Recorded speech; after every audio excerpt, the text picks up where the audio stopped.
Let me ask you to comment on the testimony of the previous panel. I think all of you were here for that. And I preface my question by joining in the chairman's comment about your efforts and our respect for your efforts.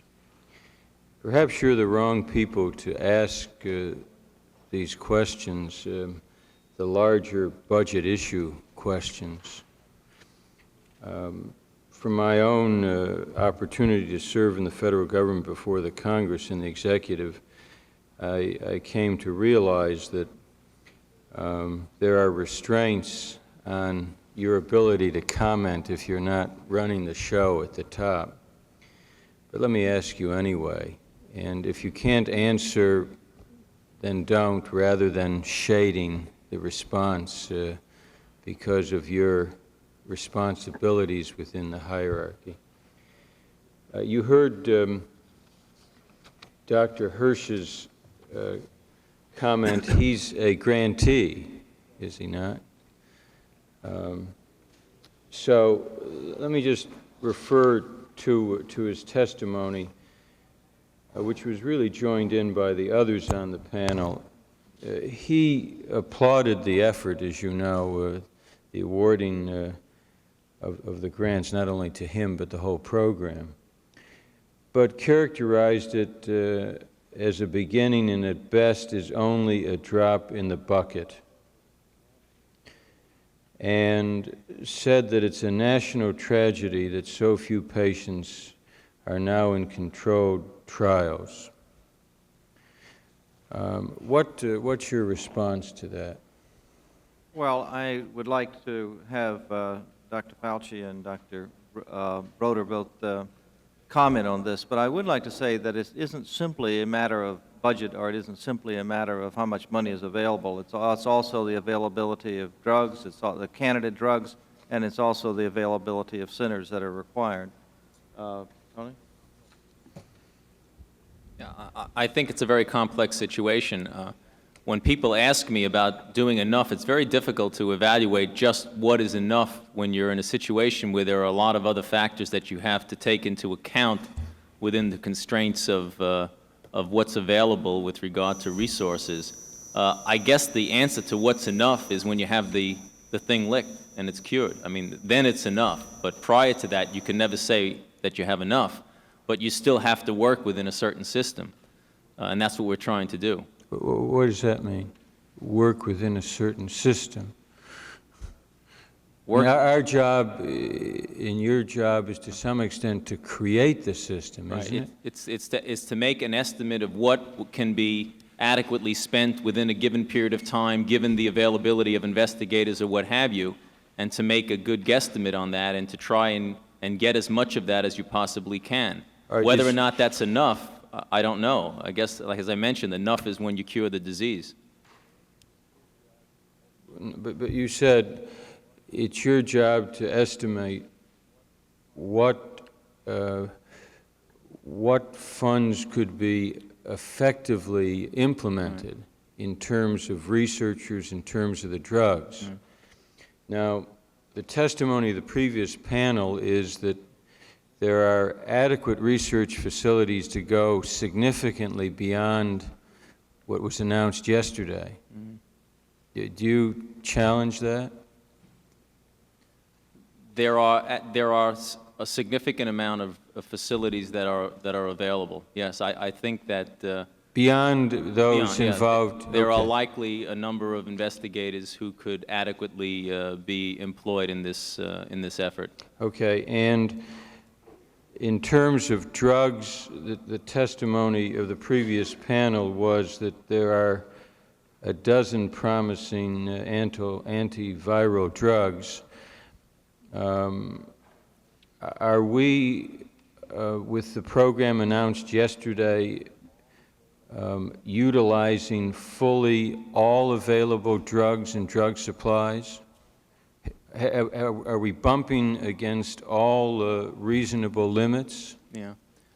I can tell you, Mr. Levin, that I wish that there were enough drugs available that were truly promising that we could actually use in these. I don't want to contradict the concept that there are more than just one or two. There are a number of drugs that are being seriously considered for testing, but I think one of the things that we've heard a lot today that perhaps should be clarified is what you mean by promising. Sometimes things are considered promising based on really virtually no or very flimsy types of evidence, and that's the whole purpose of these treatment evaluation units, to establish as quickly and as expeditiously as possible what is promising and what is safe and what is effective, so that we can make those as quickly available in a widespread manner to as many patients as we possibly can. All right, well, are you saying then that in terms of the number of promising drugs and the availability of them, that there's no way that more than 1,000 patients could participate in experimental drug programs in the United States of America this year and next year? No, I'm not saying that at all. Okay. I'm not saying that at all. So while there are limited numbers of promising drugs and some problems in terms of their supply, we could go considerably beyond 1,000? Yes.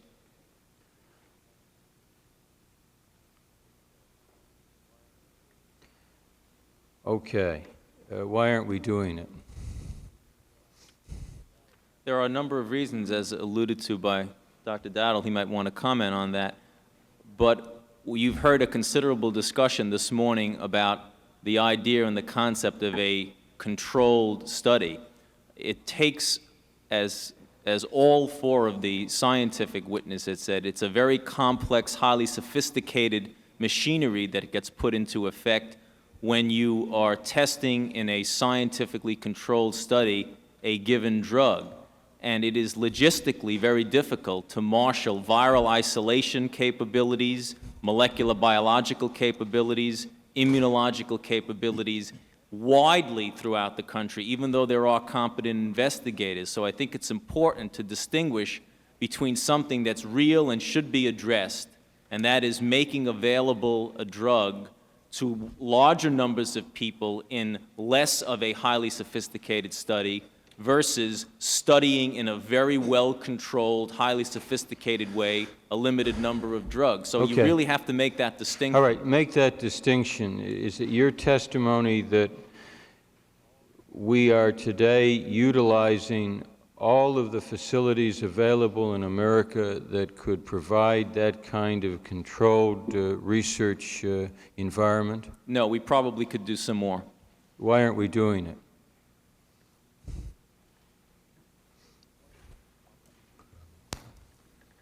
I think one of the reasons probably would be that the limited resources.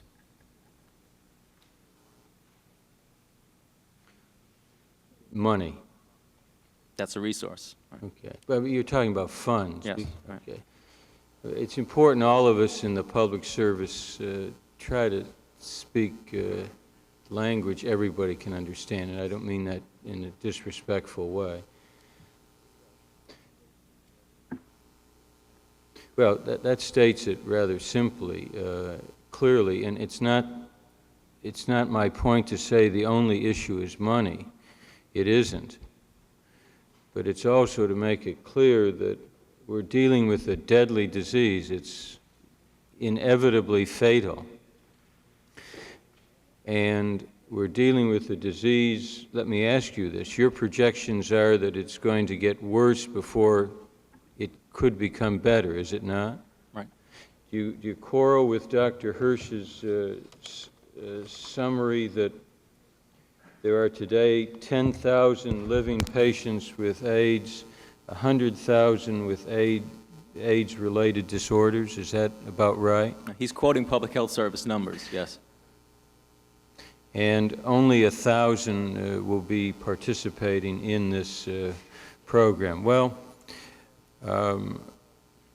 I guess those facts speak for themselves. I guess you're not the right people to ask why more money, more funds aren't being requested when they could be used, or are you? I guess you're, Dr. Dowdle, the highest official, and if you can't answer it, don't. Well, I would like to say here, as I repeated earlier, I think that I would totally agree with Dr. Fauci. We certainly agree that we're not certainly at the limit of the expertise out there, or certainly not at the limit of the number of patients, and as someone said, unfortunately, the number of patients are more than available. But I do think that this has to be taken stepwise and has to be done within I'll put it another way. There is a limit to what you can get, the information you can get, and the efficiency of the information that you get. For example, is a trial required, for example, with one drug of 2,000 patients, or is it better to have the trial with 200 patients? I mean, I'm just raising these questions. 5 trials with one drug with 200 patients, or 2 trials with one drug with 200 patients? I think we have to consider those aspects as well. Oh, and surely. But Dr. Fauci's testimony in simple English is that taking into account all of these constraints, that your agency could effectively spend additional monies. Oh, I think that's correct, yes. Yes. But I think what I am saying that just totally unlimited funds. No, but no one's, simply don't doesn't. set up a straw yeah. man or woman. No one's suggesting unlimited funds, but we're dealing with a deadly disease that is spreading in America. And the question is, if more money could be effectively spent, that's your testimony, why we're not spending it? This, for 1986, the money that's available to the NIH is the amount of funds that are requested. And I think that we have to say that it's our, when I speak of our, I speak of the scientists here, it was our responsibility in making those requests. And that money was made available to us. Now, I think we also have to keep in mind that our horizons are expanding. The number of opportunities are expanding in terms of available drugs. We're learning something every day. Every day things are changing. Yeah. And I might also say that we have, as time has gone on, have made further requests. Thank you. Yeah, please. Dr. Dowdle, did you play a role, or did your agency play a role in the administration's request to rescind $41 million of the amount that was appropriated in the fiscal 1986 budget for AIDS purposes? I'm sorry, did we play a role, sir? In the rescission request for $41 million. There was a request for rescission, yes. Yes, I know that there was. Yes. My question is, did your scientists make that request? How did that rescission request come about? No, sir, but that request did not relate to the drug program. It related to the AIDS yes, overall sir. program, right? Yes, sir. Right. Right. And the question is, did your agency, did the scientists in your agency suggest that, in fact, that the program could do without that additional $41 million? The department suggested that we could do without the $41 million, yes, sir. On the basis of the scientists making that determination? The basis for that rescission was that that was not in the original request which went forward in 86, the President's original budget. Well, of course it wasn't. The history over the course of these past 4 years has been that the Congress has repeatedly thrust money upon NIH to do its work, and the administration constantly fought those efforts, and each year it came back asking for less money than Congress had thrust upon NIH the year previously. You're familiar with that history? Yes, sir. And yet, as Dr. Fauci indicated to Mr. Levin, that you could use more money to do the work that's required. Isn't that so? That's right.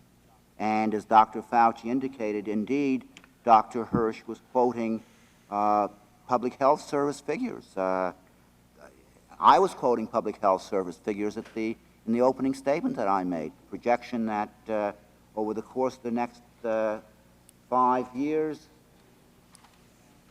Public Health Service projects that between 200,000 and 450,000 Americans will develop full-blown AIDS. That we're talking about an epidemic of massive proportions here, aren't we? Yes, sir. And that, if anything, Congress itself has been providing insufficient amounts of money, not too much money, for dealing with the AIDS crisis. Isn't that correct? Correct. I thank the gentleman for yielding. Questions. I don't know if it's only a drop in the bucket, but when you add up your testimony, I think the word disgrace probably applies. And I know it isn't your responsibility to, in the end, make the decision on the scope of programs.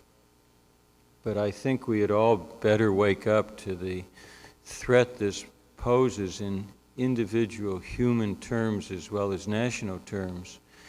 And I think we have to ask ourselves why we aren't doing all that we can do that would be effective. And I went back and looked at the testimony a few years ago. It's now 3 years ago, Mr. Chairman, almost, since you held a hearing. And we were concerned about the complacency that, that was between the sentences of the testimony. One statement, well, we've had unfunded grants throughout history. That's not going to change. Well, if we're dealing with an illness that isn't fatal, maybe so. But when we're dealing with a disease of this magnitude and this impact, I don't know how any of us in government, whether we're in the executive or the legislative, can sit and excuse doing anything less than what is effectively possible.